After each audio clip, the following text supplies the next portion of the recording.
হলো সালমা ইবনে আকওয়া, দক্ষ তীরন্দাজ, যার লক্ষ্য কখনো ভ্রষ্ট হইত না। সে জঙ্গলার মধ্যে শিকার করতে গিয়ে পশুকে লক্ষ্য করে তীর মারতে গেলেন। এমত অবস্থায় দেখতেছেন একটা বাঘ একটা হরিণকে শিকার করেছে। সালমা ইবনে আকওয়া লক্ষ্য করে তীরটা বাঘ আর হরিণ বরাবর নিক্ষেপ করলেন। সাথে সাথে বাঘের মুখ থেকে হরিণটা ছুটে আরে দৌড়। সালমা ইবনে আকওয়া বাঘের দিকে ফেলিয়ে তাকিয়ে আছে। বাঘ সালমা ইবনে আকওয়ার দিকে তাকিয়ে আছে।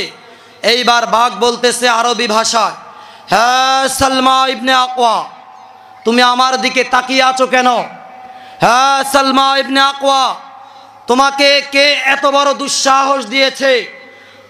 আল্লাহ পাক 18,000 মাখলুকাত সৃষ্টি করেছেন, তার মধ্যে আল্লাহ পাক আমাকে এক জাতি বাঘ হিসাবে পাঠিয়েছেন, আমাদেরকে খাবার দিয়েছেন জঙ্গলার পশু পাখি, তুমি আমার আহার কেন কেড়ে নিলে? সালমা ইবনে আকওয়া ফেলিয়ে তাকিয়ে রইলেন।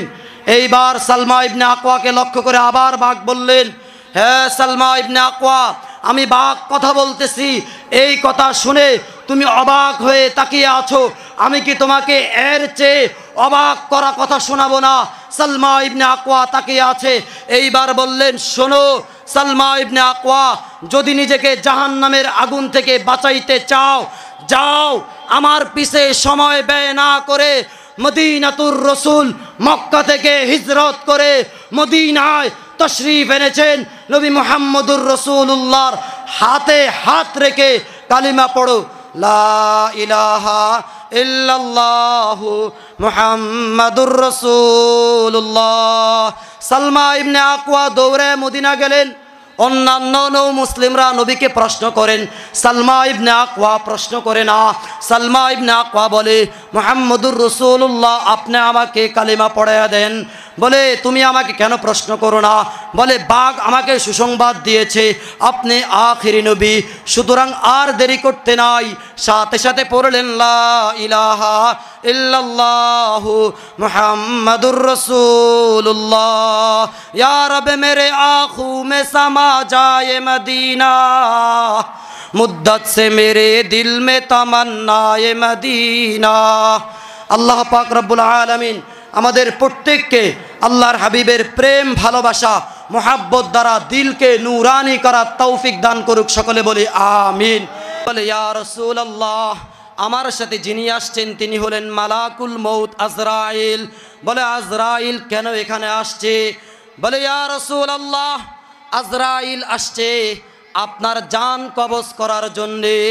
আল্লাহ তাআলা অর্ডার করেছেন, আপনার কি মন চায় না আপনার দোস্তের সাথে আপনি সাক্ষাৎ করতেন? আল্লাহর হাবিব বলেন, যেই দোস্তের জন্য মালিকে হাকিকির জন্য আমার এত ত্যাগ তিতিক্ষা এত কুরবানি, আমি তো আমার আল্লাহ পাকের দিদার চাই।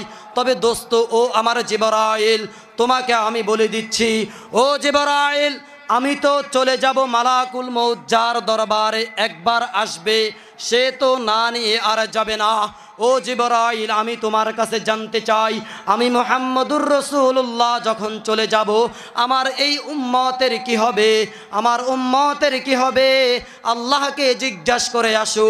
এখন তো আমি আমার উম্মতের রাহনুমাই, আমি আমার উম্মতের নেতৃত্ব, আমি আমার উম্মতের রাহবারি করতেছি।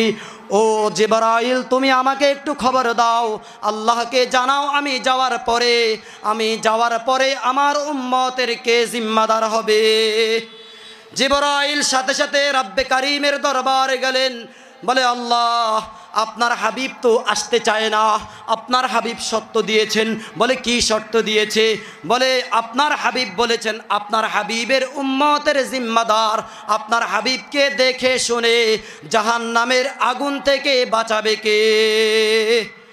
এই কথা শোনার পর আল্লাহ রাব্বুল ইজ্জত বলে, আমার দোস্তকে বলো, আমি আল্লাহ পাক রব্বুল আলামিন উম্মতের উলামায়ে কেরামের নেতৃত্ব দিয়া, উম্মতের উলামায়ে কেরামকে নায়েবে নবী বানাইয়া তাদেরকে পথভ্রষ্ট করব না, তাদেরকে হেদায়েতের পথে রেখে আমি আল্লাহর কাঙ্ক্ষিত ঘোষণাকৃত পুরস্কার জান্নাতের মালিক বানায়া দিব, বলি সুবহানাল্লাহ। এবার জিবরাইল আসলেন, বলে ইয়া রাসূলুল্লাহ, সংবাদ পায়া গেছি, সুসংবাদ। বলে কি সুসংবাদ? বলে আল্লাহ পাক আপনার উম্মতের অভিভাবক। এইবার আল্লাহর হাবিব বলে আমার আর কোনো টেনশন নাই, আল্লাহকে বিগিয়া বলো আমি আল্লাহ পাক রব্বুল আলামিনের দিদার লাভ করতে চাই। সাথে সাথে মালাকুল মউত চলে আসলেন।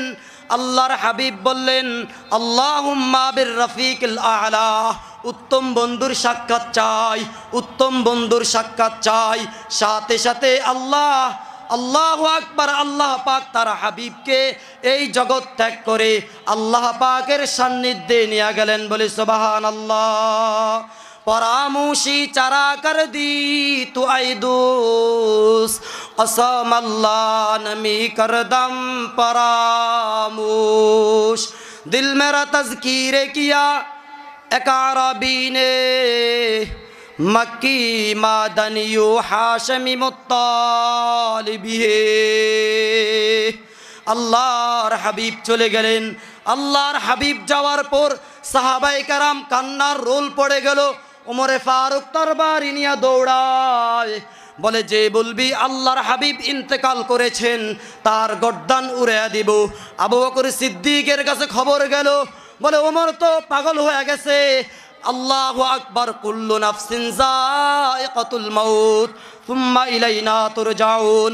আল্লাহ পাক রব্বুল আলামিন কোরআনে কারীমে বলে দিয়েছেন কুল্লু নাফসিন যায়িকাতুল মাউত, প্রত্যেক প্রাণীকে মৃত্যুর স্বাদ আস্বাদন করতে হবে।